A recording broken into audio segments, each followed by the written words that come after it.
오늘 이 시간은 속도와 밀도라는 제목으로 말씀의 은혜를 나누겠습니다. 오늘 본문은 시편인데 배경이 있는 시편입니다. 오늘 표제에 뭐라고 되어 있죠? 다윗이 가드에서 블레셋인들에게 잡힌 때라고 되어 있습니다. 앞에 있는 지도는 다윗이 도피한 곳들이라고 되어 있죠. 다윗이 높 황무지에서 가드 땅으로 도피를 했습니다. 근데 가드 왕의 신하들에게 잡혔죠. 신하들이 알아봤어요. 저놈 다윗 아니야? 다윗 장군이다. 그때 다윗이 어떻게 합니까? 미친 척을 하는 거예요. 수염에 침을 흘리면서. 얼마나 비참합니까, 그죠? 명색이 장군인데. 근데 그거를 고집볼 사람이 누가 있어요? 저놈 봐라, 꽤 쓰네. 이럴 텐데, 어떻게 됐어요? 왕이 그걸 보고 속은 거예요. 야, 저 미친놈 끌어내라, 미친놈 끌어내라. 그러니까 쫓겨난 거예요. 쫓겨나서 다윗이 이제 아둘람굴에 간 거예요. 아둘람굴에 가가지고 비참한 거죠. 아이고, 내가 미친 척하고 살아났구나. 나는 이제 끝났구나. 나는 부모도 형제도 아무도 없이 나는 여기서 죽겠구나. 울고 있는데 아둘람굴로 한 명씩 두 명씩 오기 시작합니다. 다윗의 형제들, 조카들, 친구들, 예전 신하들 400여 명이 아둘람굴에 모여서 다윗의 이 백성이 됐어요. 그래서 다윗이 그 일하러 갔다가 이제 이 아둘람굴에서 여기 모압으로 가죠. 왜 모압으로 갔느냐? 자기 부모님들 또 자기 부하들의 가족들을 이 모압 땅에 피신시켜 놓은 거예요. 그래서 여기다 갖다 놓고 다시 이제 그 일하러 갔다가 엔게디로 갔다가 갈멜로 갔다가, 근데 이 사이에 사울을 2번이나 만나죠. 사울을 죽일 수 있었어요. 근데 안 죽였죠. 그래서 2번째 사울을 만나고 난 다음에 사울이 나를 포기하지 않겠구나. 그래서 다윗이 다시 블레셋 땅으로 도망을 가서 이번에는 아예 귀순을 해버려요. 탈북하듯이 블레셋 왕에게 내가 당신의 부하가 되겠소. 그랬더니 이 블레셋 왕이 옳다구나. 이제 내가 다윗을 선봉에 세워서 이스라엘을 정복하리라. 그리고 이 블레셋 왕이 시글락이라는 성에서 이 부모 가족들과 함께 살게끔 해줘요. 그래서 이 시글락에 모여 있는데 이 가드 왕이 이 블레셋과 이스라엘의 전쟁을 선포합니다. 그래서 다윗을 오라고 해요. 다윗이 갑니다. 가드 왕이 뭐라고 합니까? 다윗, 네가 내 신하인 증표를 보여라. 우리 부대 선봉에 서서 이스라엘과 싸워라. 사울의 목을 가지고 와라. 자, 큰일 났습니다.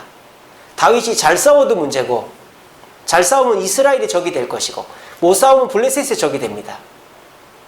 큰일 났습니다. 어떻게 하면 좋습니까? 하나님께서 역사하셨죠. 이 블레셋 군사들이, 장군들이 반대합니다. 전하, 선봉으로 가던 다윗이 거꾸로 돌아서 가지고 우리를 치면 우리는 이 전쟁에서 집니다. 선봉에 세우면 안 됩니다. 그랬더니 이 가드왕이 알겠다 하고는 다윗한테 야, 너 시글락에 가 있어. 이랬더니 다윗이 속으로는 아유, 잘됐다.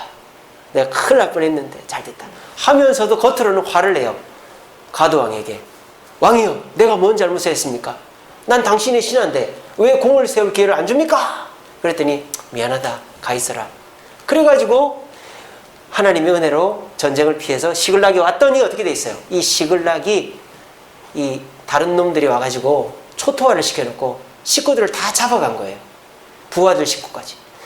그래서 부하들이 오히려 다윗을 죽이려고 하는 거예요. 당신 때문이야! 근데 다윗이 눈물을 머금고 쫓아가서 다 구해가지고 돌아옵니다. 그런 우여곡절을 겪은 지도가 이 지도예요. 몇 년 동안? 10년 동안. 10년 동안이나 다윗은 이 우여곡절을 겪었습니다. 이 우여곡절을 겪으면서 다윗이 견딜 수 있었던 힘이 여기 나와요. 그게 뭡니까? 4절에 보세요. 내가 하나님을 의지하고 그 말씀을 찬송하올지라. 내가 하나님을 의지하였은즉 두려워하지 아니하리니 혈육을 가진 사람이 내게 어찌하리까. 이 말이 한 번만 나오는 게 아니에요. 오늘 이 시편 13절에 한 번 더 나옵니다. 11절에도 나오죠. 11절에도 보시면 내가 하나님을 의지하였은즉 두려워하지 아니하리니 사람이 내게 어찌하리까. 그래서 이 구절 우리가 많이 암송하죠. 내가 하나님을 의지하였사온즉 사람이 내게 어찌하리까. 다윗이 10년 도망을 다니면서 아무리 나를 잡으러 죽이러 쫓아오는 사람이 많다 하여도 하나님을 의지하면 나는 절대 죽지 않는다 라는 확신을 가졌던 거예요. 그래서 다윗은 이 10년 도망의 길을 이길 수 있었습니다. 근데 다윗이 이 10년 도망을 다니면서 이 10년 도망 이후의 삶 속에서 다윗을 지켜준 하나가 있어요. 그러니까 다윗이 10년 동안 도망을 다니면서는 뭐로 위로를 삼았느냐? 내가 하나님을 의지했으니 사람이 나를 해칠 수 없다. 이 말씀으로 힘을 내어서 10년 동안 도망을 다녔다 이 말이에요. 근데 다윗이 이제 10년 도망이 끝나고 이스라엘의 왕이 돼서 40년 동안 왕을 합니다. 근데 그 40년 동안 다윗이 유혹도 있고 위험도 있고 여러 가지 환란이 있었죠. 근데 다윗은 그 40년 동안 그 환란을 다 이겨냈습니다. 다윗이 실패한 왕이 안 됐다 이 말이에요. 끝에 자연사로 끝났고 성공적으로 끝났단 말입니다. 그러면 다윗의 그 10년 동안의 고난을 바탕으로 해서 40년 동안의 왕생활에서 넘어지지 않고 승리하게 해준 원동력이 뭐냐? 오늘 본문에 나와요. 그게 이겁니다. 나의 눈물을 주의 병에 담으소서. 오늘 8절에 있죠. 나의 유리함 뭔가 돌아다닌 거, 도망다닌 거, 이거 유리함이죠. 그죠? 나의 유리함을 주께서 계수하셨사오니, 내가 10년 동안 도망다닌 걸 주님 다 세고 계셨사오니, 나의 눈물을, 내가 10년 동안 다니면서 흘렸던 그 눈물을 주의 병에 담으소서. 그게 뭐다? 내 역사다 이 말이에요. 그래서 뭐라고 합니까? 이것이 주의 책에 기록되지 아니하였는데 주님이 다 알고 계시지 않습니까? 그래서 다윗은 10년 동안 도망 다니면서 자신의 눈물을 모아두는 눈물병을 뭐 실제로 만들었는지 안 만들었는지 모르겠지만은 그 눈물병이 있었다라는 거예요. 그럼 눈물병이라는 게 실제로 있었을까요? 예, 실제로 있었습니다. 이겁니다. 예, 발굴된 거예요. 땅에서. 이게 실제 눈물병입니다. 요만했습니다. 크지 않아요. 여러분들 옛날 영화 보면은 눈물병 혹시 보신 적 있습니까? 저기 그 유럽 로마라든지 그리스 이런 고대 영화에 보면 눈물병이 나와요. 사람이 이제 눈물은 슬플 때만 흘리는 게 아니죠. 감격의 눈물도 있고 또 막 하하하 배를 잡고 웃을 때도 눈물이 나죠. 찔끔 나잖아요. 그럴 때마다 이 고대 그리스 로마 사람들은 하인한테 야 눈물병 갖고 와, 눈물병 갖고 와. 그래서 눈물이 찔끔 나면 그 눈물을 이걸 해가지고 쏙 해가지고 눈물을 담았어요. 심지어는요 페르시아에서는 장례가 나잖아요. 그러면 사람들을 많이 울게 한대요. 아이고 많이 울게 해서 그 눈물이 바닥에 흥건히 고일 거 아니에요. 그러면 그 눈물을 닦아가지고 짜서 눈물병에 담았답니다. 그러니까 지금으로 말하면 이 눈물병은 고대 사회의 머스트 해브 아이템, 꼭 있어야 될 물건이다 이 말이에요. 머스트 해브 아이템. 그러니까 심지어는 이거는 없으면은 좀 모자란 사람, 뭔가 허전한 사람이 되는 거예요. 그래서 그 역사에 보면 재밌는 게 있습니다. 네로 아시죠? 로마의 황제 네로. 폭군이지 않습니까? 이 네로가 하도 심심하고 따분해서 로마에 불을 질러버렸어요. 그래서 그 불타는 로마를 보면서 기분 전환을 하고 있는데 그때 영화에 보면 이런 장면이 나와요. 하인한테 야, 내 눈물병 갖고 와라, 눈물병. 그렇게 해서 눈물을 눈물병에 담는 장면이 네로 영화에 나옵니다. 그거는 진짜 눈물이 아니죠. 그런 눈물을 뭐라 그래요? 악어의 눈물이라고 그러죠. 악어가 이게 사냥할 때 눈물을 흘리거든요. 이게 가짜 눈물이잖아요. 그죠? 그래서 그런 눈물. 그러니까 이제 네로도 그 시대에 제대로 된 사람이라면, 지성인이라면 눈물병은 하나씩 갖고 있다 이 말이에요. 그러니까 자기도 눈물병을 가지고 눈물이 날 때마다 모았다 이 말이에요. 그래서 그 눈물을 어떻게 하느냐? 죽을 때 관 속에 같이 묻는답니다. 그러니까 내가 평생 내 감정의 결정체가 그 눈물병인 것이죠. 우리는 요즘에는 뭐가 있습니까? 사진첩이 있잖아요. 요즘은 사진첩도 없죠. 요즘은 페이스북, 뭐 카카오 스토리 이런 거 아닙니까? 페이스북이라는 게 뭐 페이스북 말 그대로 하면 뭐예요? 얼굴책이잖아요. 그러니까 뭡니까? 페이스북 창업자 그 사람이 그 사진첩을 복원하는 것도 어렵고 모으는 것도 어려우니까 그거를 인터넷에서 컴퓨터에서 볼 수 있게 하자 해서 만든 게 페이스북이라는 이제 소셜 네트워크예요. 그리고 그걸 이렇게 서로 공유하는 거죠. 그러니까 요즘에 페이스북 같은 게 이 눈물병이죠. 그러니까 눈물병을 딱 보면은 내가 기뻤을 때가 생각이 나고, 애를 낳았을 때, 내가 몸이 아팠을 때, 내가 전쟁에서 패배했을 때, 내가 사업이 안 됐을 때, 내가 기쁜 일이 있을 때, 애가 뭐 성공했을 때, 출세했을 때, 그게 다 주마등처럼 지나간다 이 말이에요. 그러니까 이 눈물병은 한 사람의 역사다. 그래서 다윗이 그렇게 고백하죠. 내 눈물의 병이 주의 책에 기록되어 있지 않습니까? 그러니까 이 눈물의 병은 나의 역사지 않습니까? 주님도 알고 나도 알지 않습니까? 주님, 내가 불의한 일을 행하지 않고 눈물이 날 정도로 힘들어도 주님의 말씀대로 살았으니 주여 나를 지켜주시고 인도하여 주옵소서. 이렇게 하면서 순간순간 아마 모았을 것 같아. 다윗도 모았던 병이 바로 이 눈물병입니다. 자, 그래서 이 눈물병이라는 게 오늘 본문에 나와요. 아니, 다윗이 눈물병을 모을 정도로 고난만 있었느냐? 그건 아니죠. 다윗에게는 성공의 시기도 있었습니다. 다윗의 성공의 정점이 이거죠.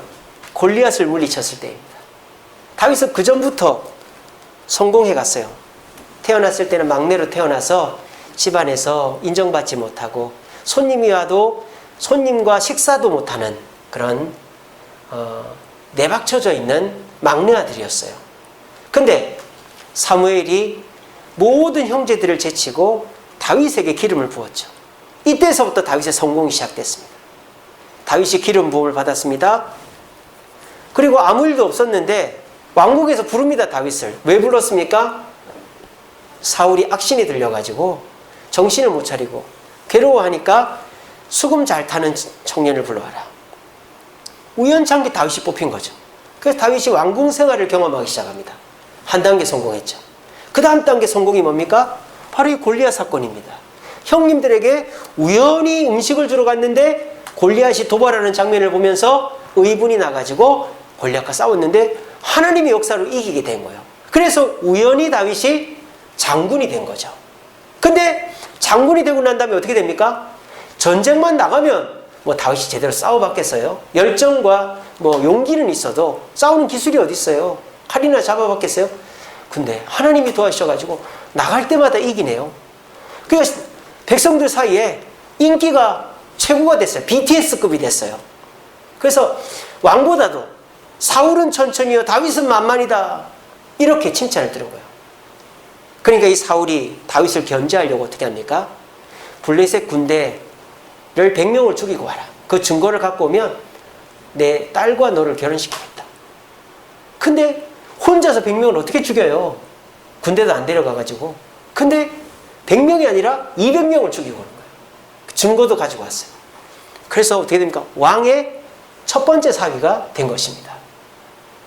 그러니까 자연스럽게 누가 봐도 어색하지 않게 왕위를 물려받을 수 있게끔 된 거예요. 그런데 다윗의 인생이 이렇게 성공으로만 가다가 결국 사울 다음에 왕이 될 줄 알았어요. 근데 그 일은 쉽게 되질 않았어요. 사울이 미워해서 사울이 죽이려고 해서 도망을 다니기 시작합니다. 그게 한 달, 두 달, 6개월, 1년, 2년, 3년, 5년, 10년이 지났다 이 말이에요. 젊은 청년이 이제 장년이 되는 나이가 됐다 이 말이에요. 그 다윗의 인생에서 이제 이 도망의 인생이 시작이 된 거예요. 그 중에서 가장 비참했을 때가 언제입니까? 이때란 말이에요. 오늘 이 시편 56편. 미친 척을 해서 살아남았을 때. 얼마나 비참하겠어요. 사람이요, 맛을 안 보면 괜찮아요. 다이어트 하는 사람이 그냥 물만 먹고 다이어트 하면은 참을만 한데, 누가 먹는다고 맛만 딱 보잖아요. 그거 못 견딥니다. 막 집어넣게 되는 거예요. 양념 맛을 한번 보고 나면은, 저도 그러다가 실패를 여러 번 했거든요.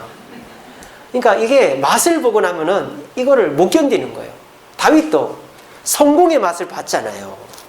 그냥 천덕꾸러기 막내 아들에서 도망자가 됐으면 뭐 별 그런 게 없어요. 여러분, 요즘 가난한 사람들 뭐 먹을 게 없다고, 뭐 저 방글라데시 북한 사람들이 먹을 게 없다고, 옷이 떨어졌다고, 뭐 집에 전기가 안 들어온다고 비참하다고 하는 사람이 누가 있어요? 근데 요즘 우리 한국 사람들 전기 안 들어오고 난리 납니다. 얼마 전에도 강남에 정전이 됐다는데 온 전자제품인데 냉장고 다 썩어 들어가고 난리 나지 않겠어요? 근데 북한이나 저 남미에서는요, 단전이 예사래요, 예사. 근데도 이게 내가 한번 성공을 맛본 사람은 내가 그 성공에서 내려가는 게 죽기보다 싫은 거죠. 그래 자살하잖아요. 박원순 시장도 그래 자살했고, 노무현 대통령도 자살했고. 그게 다 왜 그렇습니까? 내가 그냥 평범하게 살았으면 여러분, 가난하고 평범한 사람이 자살하는 거 봤습니까? 자살 안 합니다. 성공한 사람, 잘 나가는 사람이 자살하죠. 이게 다윗이 딱 그렇다 이 말이에요. 다윗이 이 가드에서 미친 척 해가지고 목숨을 연명했어요. 근데 자기를 죽이려고 하는 그 사울이 포기를 안 하네요. 계속 쫓아오는 거예요. 화가 납니다. 죽이려고 하는데 마음속에 있는 성령께서 안 돼! 그러는 거예요. 아니 왜 안 돼요? 저놈이 나 죽이려고 그러는데 나도 죽이면 안 돼요? 안 돼! 2번이나 포기를 합니다. 그리고 또 어떤 일이 있습니까? 이제 더 이상 사울을 피해서 도망갈 데는 없다. 가드 땅으로 갔더니 이 가드 왕이 전쟁을 하는데 선봉에 세우려고 그러네. 아까 얘기했죠. 거기서도 어찌어찌해서 나왔는데 시글락 성에 와보니까 성이 불타있고 온 물건을 탈취당하고 아내 자녀들은 다 납치당해 가고 가슴이 무너집니다. 부하들이 다 당신 때문이야. 그렇게 잘 따르던 부하들이 다윗을 원망하면 얼마나 미치고 안장하겠어요.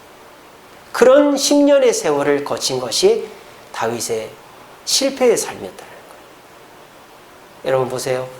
다윗의 인생에는 성공의 시간도 있었고 실패의 시간도 있었습니다. 근데 이 다윗의 실패의 시간을 견디게 해준 게 뭐라고요? 아까 56편 10절 말씀. 내가 하나님을 의지하여 싸우니 사람이, 혈육을 가진 사람이 내게 어째. 이 말씀으로 10년을 버텼습니다. 그 10년을 버티면서 다윗이 모았던 게 뭐다? 눈물을 모았다 이 말이에요. 눈물병. 그래서 다윗이 10년 세월을 지나고 그 눈물병을 보면서 자신을 가다듬었다 이 말이에요. 왜? 눈물병은 요즘으로 말하는 페이스북 사진첩과 같이 자기 역사기 때문에. 그래서 다윗은 맨 끝에 마무리가 좋은 왕으로 끝날 수 있었다 이 말이에요. 그래서 우리가 인생을 길게 보자 이거예요. 여러분들의 인생도 한번 이렇게 쫙 펼쳐놔 보십시오. 그러면 어린 시절에 참 천진난만하고 좋았을 때가 있고, 또 서울 올라와서 고생하면서 막 이렇게 힘들었을 때가 있고, 근데 사랑하는 사람을 만나서 결혼할 때 또 좋았을 때가 있고, 결혼했는데 또 이게 웬걸, 부부싸움하고 애 낳고 힘들었을 때가 있고, 근데 부부 사이가 좀 좋아져가지고 집도 사고 차도 사고 집 한 칸에서 2칸, 3칸, 4칸, 화장실 1개, 2개, 3개 늘려갈 때 또 재밌다가, 또 뭐 남편이 아프든 아내가 아프든 자식이 속을 썩이든 또 고난이 있다가, 이게 우리 인생 아니겠어요? 그죠? 우리 인생은 성공과 실패가 계속 반복적으로 일어나는 거예요. 근데 우리가 실패할 때도 우리를 붙잡아주는 게 있어야 되고, 성공할 때도 우리를 붙잡아주는 게 있어야 된다 이 말이에요. 자, 실패할 때 우리를 붙잡아주는 게 뭐다? 말씀이다. 사람이 내게 어찌할까? 사람은 나를 해할지 못한다. 다윗은 그 말씀으로 실패의 10년을 이겨냈다. 성공할 때 나를 붙잡아주는 게 뭐다? 눈물병이다. 내가 실패하는 그 10년 동안에 그 눈물을 모아놓은 그 고난의 증거물들을 보면서 내가 옛날에 이렇게 살았는데 교만하면 안 되지. 내가 정신 차려야지. 그게 된다 이 말이에요. 어떤 선교사님이 선교지에서 10년 넘게 사역하다가 이제 한국에 목회지가 있어서 담임 목회를 하러 왔어요. 생활이 180도 바뀌었죠. 선교지에서는 맨날 모기한테 뜯기고 물이 없어가지고 전기가 없어가지고 차가 없어가지고 고생하고 애들은 매짝 마르고 현지인 똑같이 됐는데 이제 한국 가서 목회하니까 집도 나오고 차도 나오고 전기도 풍부하고 생활도 넉넉하고 먹을 것도 많고 너무너무 편안한 거예요. 근데 이 선교사님이 집에 딱 가보면 벽에 가방이 4개가 다 걸려 있답니다. 가방이 4개가. 그 무슨 가방입니까? 주님이 부르시면 나는 언제든지 떠나겠다. 왜? 나는 미셔너리. 나는 선교사기 때문에. 나는 여기에서 목회하는 목회자가 아니다. 나는 잠시 여기 와 있지만 주님이 가라 하시면 나는 언제든지 갈 선교사다. 그러니까 그 선교사님한테 눈물병은 뭐예요? 그 선교지에서 쓰던 그 가방인 거예요. 그 가방을 보면서 내가 여기서 나태해지면 안 되지. 교만해지면 안 되지. 내가 여기서 주저앉으면 안 되지. 나는 미셔너리. 나는 선교사야. 그러면서 자기 마음을 다잡았다는 거예요. 여러분, 여러분들에게는 눈물병이 있습니까? 우리는 개구리가 됐지만 올챙이적을 생각해야 됩니다. 우리 주세음교회도 이 교회를 못 얻어가지고 전전긍긍할 때가 있었고 우리가 지금보다 더 힘들 때가 있었어요. 근데 우리가 그때그때 눈물병과 같이 우리의 과거를 기록해놓고 기억하고 있다면 우리는 어떤 교만과 나태함의 시기가 와도 넘어지지 않을 것입니다. 여러분들, 내게는 눈물병이 있는가? 나는 내 삶 속에서 어려운 시기를 기억하고 있는가? 기억하시면서 어려운 시기에 눈물병으로 내 자신을 가다듬고 교만하고 타락하지 않을 수 있는 저와 여러분 되시기를 간절히 바랍니다. 자, 저는요 오늘 이 다윗의 인생에서 성공과 실패의 시기를 성공과 실패로 구분하고 싶지 않습니다. 세상 사람들은 그렇게 구분하죠. 잘 나가면 성공, 잘 안 되면 실패, 내 뜻대로 잘 되면 성공, 남들이 볼 때 손가락질하고 혀차면 실패, 그렇게 봅니다. 저는 이렇게 보고 싶어요. 이 시기도 성공, 이 시기도 성공이다. 둘 다 성공이다. 저는 그렇게 보고 싶습니다. 여러분, 실패는 뭡니까? 성공이 끝이 아니죠. 실패는요, 성공 다음에 있는 것이고 실패 다음에 성공이 있는 거예요. 결코 실패는 끝이 아니라 성공으로 가는 과정일 뿐입니다. 여러분, 빨간불이 있습니다. 빨간불이 있으면은 빨간불에 섰다고 짜증내는 사람 있습니까? 아니죠. 왜? 조금 있으면 초록불이 오기 때문이에요. 빨간불은 잠시 멈췄다가 가는 불이지 완전히 주저앉는 불이 아니잖아요. 그걸 알면서 우리는 내 인생에서 내 뜻대로 잘 되면 성공, 내 뜻대로 안 되면 실패, 이렇게 인생을 이분법적으로 구분하니까 우울증이 오는 거예요. 좋을 때는 막 좋다가 안 좋을 때는 막 안 좋으니까 아이고 내가 옛날엔 좋았는데 내가 이게 뭔가 남들 보기 부끄럽다. 그러면서 우울증이 오는 거예요. 말 안 하고 우울증이 오는 거죠. 여러분, 이 시간에 분명히 기억하십시오. 코로나 이 시기도 우리에게는 성공의 시기인 줄로 믿으시길 바랍니다. 자, 그러면 목사님은 무슨 근거로 이렇게 잘 나갈 때도 성공이고 못 나갈 때도 실패가 아니라 성공이라고 말합니까? 저는 이렇게 잘 나가는 시기는 어떤 시기다? 속도의 시기다. 저는 그렇게 생각합니다. 사람이요, 뭔가가 잘 될 때는 빨리빨리 해야 돼요. 사람이 너무 신중한 분들이 있어요. 일이 잘 되는데 생각만 하다가 기회를 다 놓치는 분이 있어요. 그것도 어리석죠. 일이 잘 될 때는 이것저것 생각하지 말고 열심히 하는 거예요. 해 나가면서 중간중간에 생기는 문제는 내 뒷사람이 수습하거나 나중에 수습할 생각하고 일단은 하고 나가는 거예요.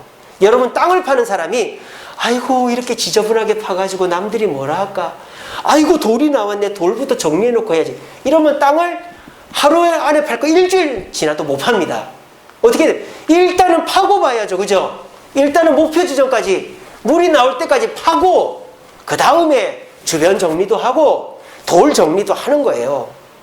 이렇게 속도 있게 할 때는 해 나가야 되는 거예요. 그런데 사람들은 이런 때는 좋아합니다. 아, 일이 잘 되니까 좋아합니다. 근데 이럴 때는 안 좋아하죠. 일이 잘 안 될 때, 내 뜻대로 안 될 때, 남들이 협차할 때, 남들이 손가락질할 때. 그래서 우리가 일이 잘 안 되고 남들이 손가락질하고 협차할 때에는 실패의 시기다, 그렇게 생각합니다. 아닙니다. 저는 이렇게 일이 잘 안 되고 남들로부터 부끄러움을 당할 때는 어떤 시기다? 속도의 시기는 아니지만 오늘 설교의 제목처럼 밀도의 시기다. 밀도가 뭡니까? 속도는 빠르게 가는 거고 밀도는 단단한 거죠. 단단해지는 시기다. 저는 그렇게 봅니다. 여러분 도로를 만들 때도 보세요. 그냥 도로를 그냥 만들지 않아요. 흙을 쌓아놓고 롤러가 한참을 꾹꾹 다집니다. 그리고 또 흙을 쌓고 롤러가 한참을 다집니다. 그렇게 해야 도로가 안 무너지는 거예요. 밀도가 없으면 그거는 금방 무너집니다. 나무도 그렇죠. 나이테가 있는 나무 있고 없는 나무. 이거 목사님 나이테가 없는 나무가 있어요. 왜 없어요? 열대 우림 지역에 있는 나무는 나이테가 없어요. 그래서 태풍이 오면 쑥쑥 넘어집니다. 야자수 이런 거는 태풍 오면 그냥 넘어집니다. 근데요, 저 툰드라 지역이라든지 우리 같은 이렇게 사계절 있는 지역의 나무는 뭐가 있죠? 나이테가 있습니다. 나무를 잘라보면 알잖아요. 잘라보면 이렇게 짙은 색이 이렇게 일정한 간격으로 있죠. 그게 뭐예요? 고난의 시기죠. 겨울에 이 나무가 죽을 똥 살 똥, 우리야 옷도 입고 하지만 이 나무는 맨몸으로 겨울을 견디는 거죠. 얼마나 힘이 들겠어요. 맨몸으로 겨울을 견디는데 나무가 왜 낙엽을 떨어뜨리겠어요? 힘드니까. 낙엽을 달고는, 이파리를 달고는 내가 못 견디니까. 이파리를 달고는 못 견디니까 잎을 다 떨어뜨리는 거예요. 심지어는 가지도 떨어뜨리는 거예요. 가지도 다 말리는 거예요. 말려가지고 심지어는 나무 줄기도 껍질도 다 마르는 거예요. 그래서 여러분 겨울철에 불 붙일 때 제일 좋은 재료가 뭔지 아세요? 나무 껍질이에요. 나무 껍질이 제일 잘 말라 있습니다. 그래서 나무 껍질 이렇게 뜯어다가 부싯돌로 불만 착 하잖아요. 불이 확 붙어버려요. 이렇게 캠핑하는 사람들 그렇게 합니다. 뭐 이렇게 나무 톱밥보다 나무 껍질이 제일 불이 잘 붙습니다. 왜? 나무가 죽을 똥 살 똥 겨울을 견디거든요. 그러니까 지 겉에 붙어있는 껍질까지도 물기를 쭉 빨아들여가지고 뿌리에서 꼭꼭 살아남는 거예요. 그러면서 이 나무 밑둥이 어떻게 돼요? 진한 흔적이 생기는 거예요. 그게 나이테예요. 근데 단단한 나무는 나이테가 있는 나무가 단단하다는 거예요. 그리고 그 나이테가 있는 나무는 절대 쓰러지지 않는 거예요. 자, 보십시오. 나무에게 있어서 나이테는 죽을 똥 살 똥 하는 기간입니다. 근데 그게 실패의 기간이라고 말할 수 있습니까? 오히려 그 나무를 더욱더 단단하게 해주는 기간이죠. 우리 코로나가 그렇다 이 말입니다. 자, 제가 아까 다윗이 힘들 때에는 뭐로 버텼다? 내가 하나님을 의지하오니 사람이 나를 어찌하, 혈육을 가진 사람이 나를 어찌할까? 그거로 견뎠다 그랬죠.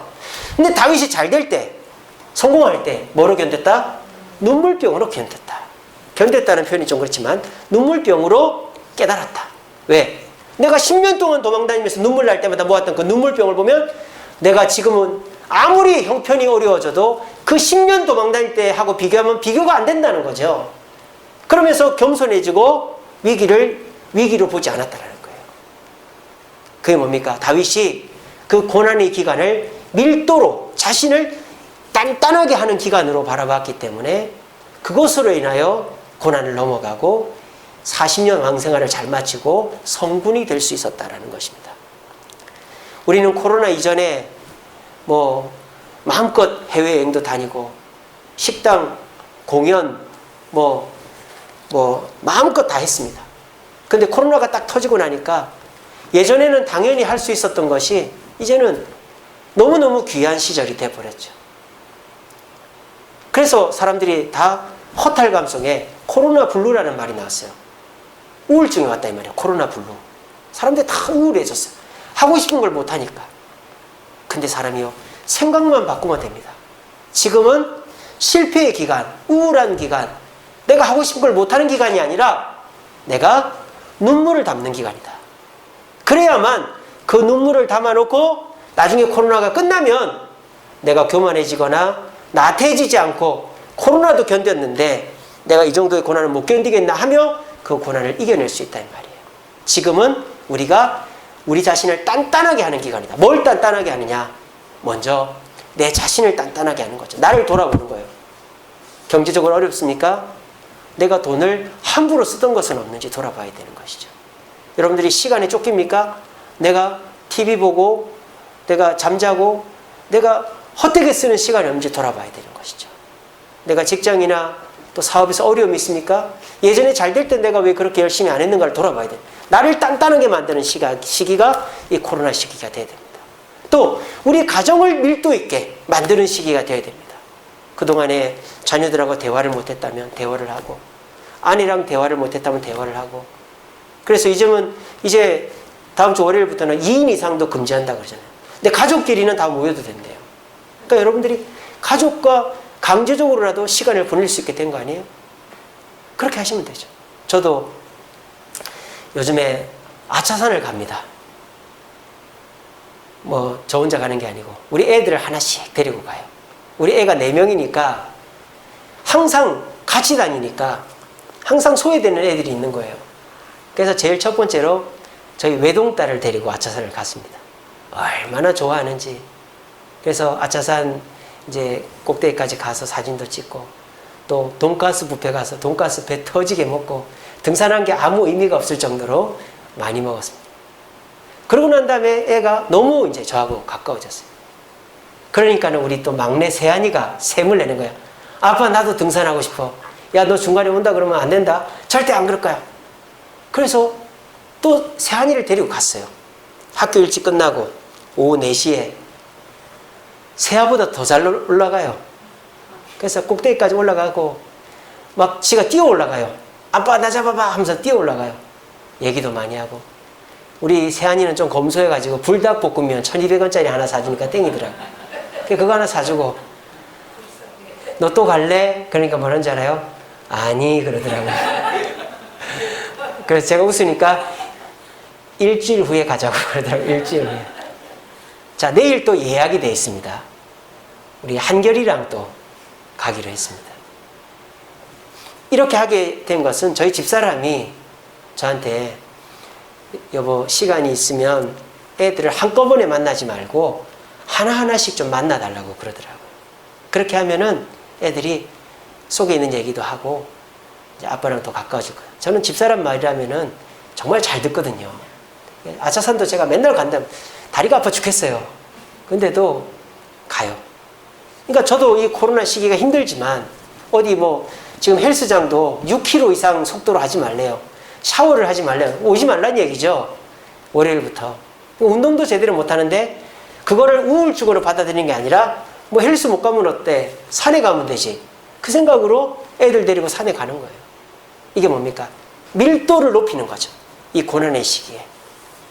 그리고 내가 내 주변도 돌아보고 내 부모도 형제도 돌아보는 시간으로 만들면 우리에게 실패라는 없는 것입니다. 힘든 시기는 있을 수 있죠. 하지만 그 힘든 시기에 내가 소홀했던 거, 부주의했던 거를 정리하는 시기로 받아들이면 되는 거예요. 그렇게 하고 내가 정리가 또 잘 되면 어떻게 됩니까? 또 속도 있게 또 성장하는 거죠. 다윗의 인생에서요, 고난의 시기는 10년이었습니다. 10년 끝나고 40년 동안은 또 행복하게 잘 살았어요. 여러분, 고난은 밀도의 시기입니다. 내 자신을 단단하게, 내 가정을 단단하게, 내 주변을 단단하게 하는 재정비의 기간입니다. 멈춰 섰다고 불평하지 마십시오. 사람은 서 있어도 할 수 있는 일이 얼마든지 있습니다. 사람이 눈이 안 보인다고 못하는 일이 있습니까? 눈이 안 보여도 할 수 있는 일이 있고요. 다리가 아파도 할 수 있는 일이 있고요. 팔이 없어도 할 수 있는 일은 많습니다. 여러분 장애인들 보십시오. 뭡니까? 한쪽 다리 짧고 양팔이 없는 가스펠 가수 있는데 그 가스펠 가수는 다리가 없고 다리가 한쪽이 짧고 양손이 없어도 운전도 하고 요리도 하고 노래도 하고 할 거 다 합니다. 없다고 불평하지 마시고 내가 멈춰서서도 내가 힘들어도 할 수 있는 일이 많은 걸 돌아보시면서 내 자신을 밀도 있게 가다듬어서 우리가 좋은 날에는 너무 그때는 주저하지 마시고 속도 있게 일을 치고 나가시고 또 요즘같이 힘들고 어려울 때는 내가 밀도를 높인다는 생각으로 우울증 걸리지 말고 내 자신을 돌아보고 가정을 돌아보고 내 주변을 돌아보므로 인생에서 언제나 맑음, 언제나 성공만 가득하는 저와 여러분들 되시기를 간절히 바랍니다. 말씀을 맺겠습니다. 우리 같이 읽어봅시다. 시작. 연단은 소망을 이루는 줄 알미로다. 아멘. 여러분, 사람에게 있어서 가장 소중한 것 중에 하나가 소망, 희망이죠. 희망이 없는 사람은 삶에 의미가 없어져요. 전에도 한 말씀드린 적이 있습니다만 아우슈비츠 수용소에 갇혀있던 유대인들이 먹으라고 주는 빵하고 버터 중에서 버터는 먹지 않고 모아가지고 덩어리를 만들어서 초를 만들었다 그랬죠.